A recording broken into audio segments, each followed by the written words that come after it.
I think a lot of people struggle with decision making and even understanding complex topics nowadays because they just don't understand the idea of weighting variables and realizing that not every variable is of equal significance. A really easy example for this is just think about making the perfect pizza for you. You might like the crust, you might like the cheese, the sauce, and maybe the thickness of the crust. All four of those variables might not be of equal significance to you. You might prefer a certain type of crust more so, and you don't really care about the cheese at all. So in other words, the crust holds more significance, is weighted heavier in the determined outcome as to whether or not you like the pizza. Now what can happen with this is over time, you can update your opinion on these variables. And maybe you become a bigger fan of the cheese. As you learn more about different types of cheeses and so on, you update your evidence, and that changes the weight of that variable. So now maybe the cheese is really significant for you, and that's going to determine whether or not it's a good pizza.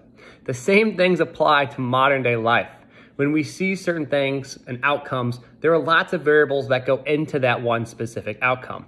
The issue is most people just think every variable is of equal weight, and that's not the case at all. Whether we're talking about injury analysis, critical thinking in general, trying to understand people's decision making, heck, whether or not your wife or significant other had a good day, there are lots of different variables that go into it, and they're not all of equal significance. So the two key factors in this is we have to understand, number one, that not every single variable is going to be of equal significance. And number two, we can update the significance, the weight of the variable itself based on new information that we gather. This creates a living system of critical thinking. This allows you to have an idea, a belief, a thought, but it's not static. It's not in cement. It's more like a living plant. It's constantly taking in sun and information and growing and gathering new materials. It's growing new branches and whatnot. And your beliefs begin to change over time, and you allow for flexibility and fluidity in your understanding of certain things.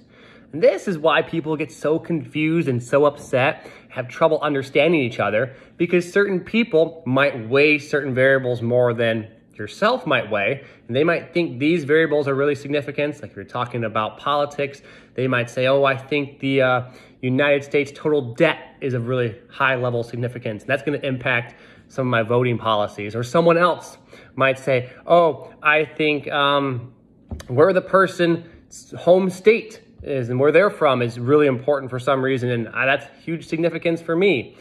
And even though there are two variables in a very long equation that determines whether or not you like someone, because you weight certain variables different than someone else, and you don't recognize that that person weighs certain variables different than you do, then you have a high level of confrontation because you don't actually understand and appraise the situation.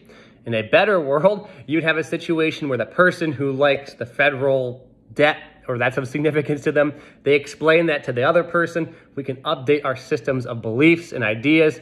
We can add new variables into the equation. We can weigh them differently, add different levels of significance. But in this kind of framework, we're much more creative.